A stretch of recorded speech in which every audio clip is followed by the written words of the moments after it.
ভগবান শিবের পুত্রদের কথা আমরা সবাই জানি, কার্তিকেয় ও গণেশ। কিন্তু জানেন কি, মহাদেবের এক কন্যাও ছিলেন যার কথা খুব কম মানুষই জানেন। তার নাম অশোক সুন্দরী। কিন্তু কেন তার কথা এত গোপন? চলুন জেনে নিই এক বিস্ময়কর কাহিনী। কে এই রহস্যময় কন্যা?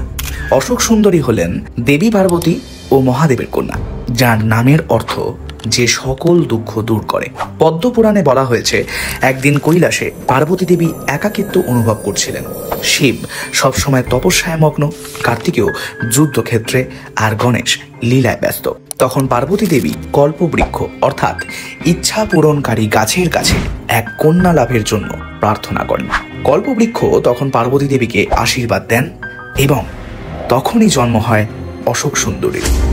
জন্মের পরপরই অশোক সুন্দরী জানতে পারেন যে ভবিষ্যতে তার স্বামী হবেন মহাপরাক্রমশালী রাজা নাহুস। কিন্তু এক শক্তিশালী অসুর এই ভবিষ্যৎবাণী জানার পর তাকে অপহরণ করার চেষ্টা করে।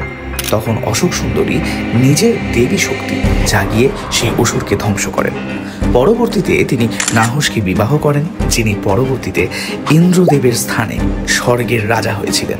তবে কেন অশোক সুন্দরীর কথা এত কম জানা যায়?